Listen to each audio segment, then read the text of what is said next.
Yeah, so the opening line in surfacing, I use a pitch shifter, one note shifted up 1 octave, another note shifted up 2 octaves, original note mixed out, a little bit of digital delay, a little bit of reverb, and some really disgusting digital distortion to make it sound like shit. Here's actually how it's performed.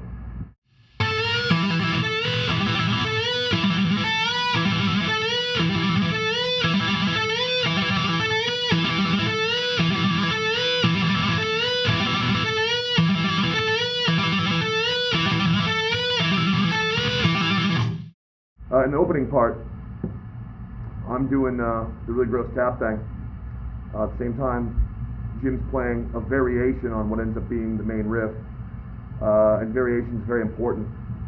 You don't want to always play the same riff over and over and over, but you can imply that same kind of feel by just changing things. And really quickly, here's how this goes.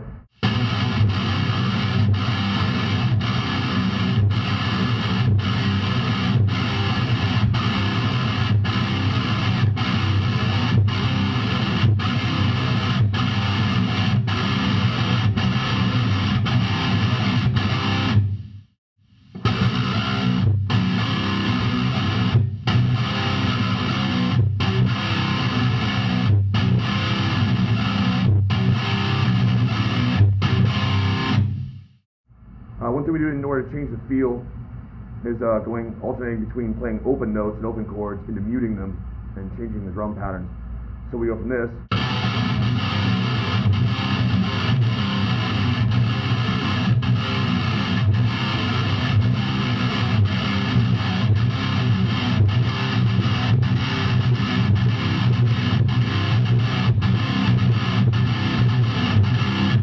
just muting the B notes that are coming in between the chords.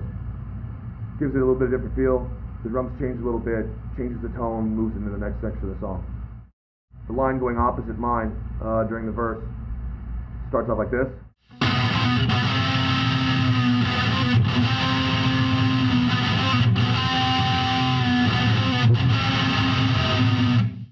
With the lovely little Ross Robinson effect that he threw on there, full of all sorts of nasty sounding vintage gear, as Ross is so well known for doing.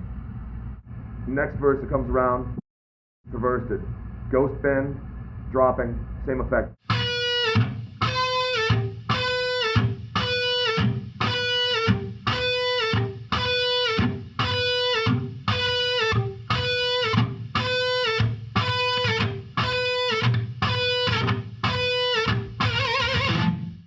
The main riff that we repeat all through the song in different variations.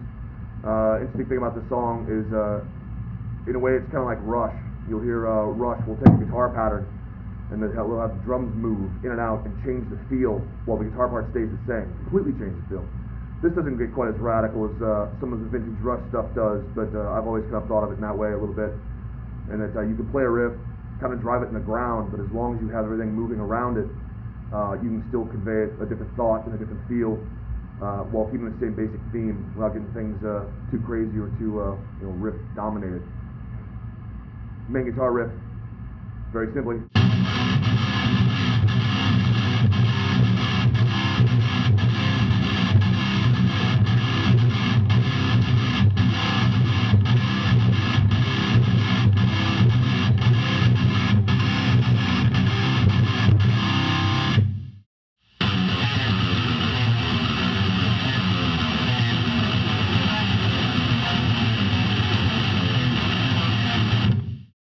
Slowly.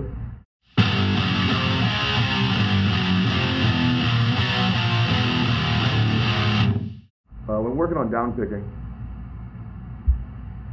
basically you want to sit down with Master of Puppets and learn it and play along with it.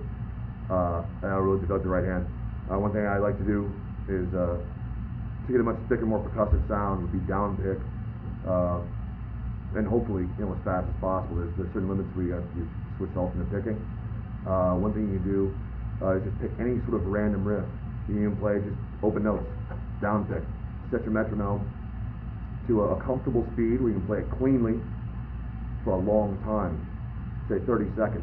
You get lactic acid builds up in your forearm, it'll kind of burn a little bit, kind of like you're at the gym. Once you start to get comfortable with that and you can cleanly play, just riding open stuff.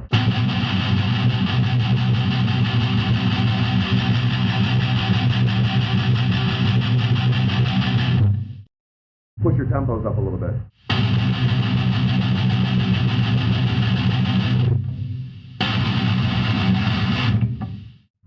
Always play at a comfortable speed. Don't really have to strain too much. If you're straining, roll your metronome back just a little bit and play until you're actually pulling it off cleanly before moving it up. Basically, you'll graduate different steps. Say 4, 6, 8 beats per minute up, and then work on it there so you get comfortable. Keep moving it up, keep moving it up. And within a few weeks, actually, you'll notice that you can really speed that up quite a bit.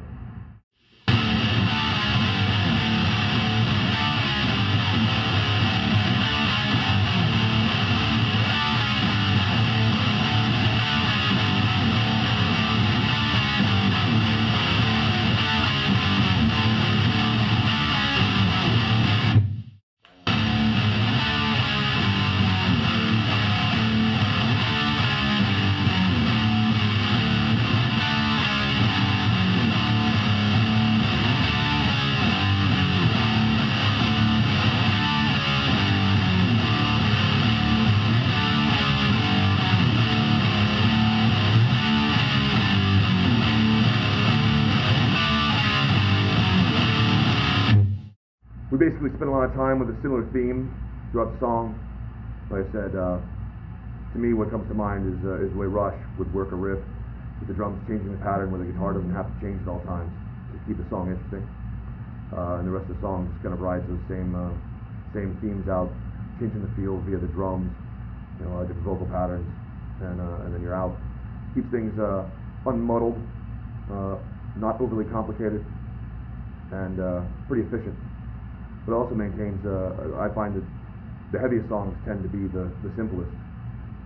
Look to Black Sabbath if you need any evidence of that. So, that's that.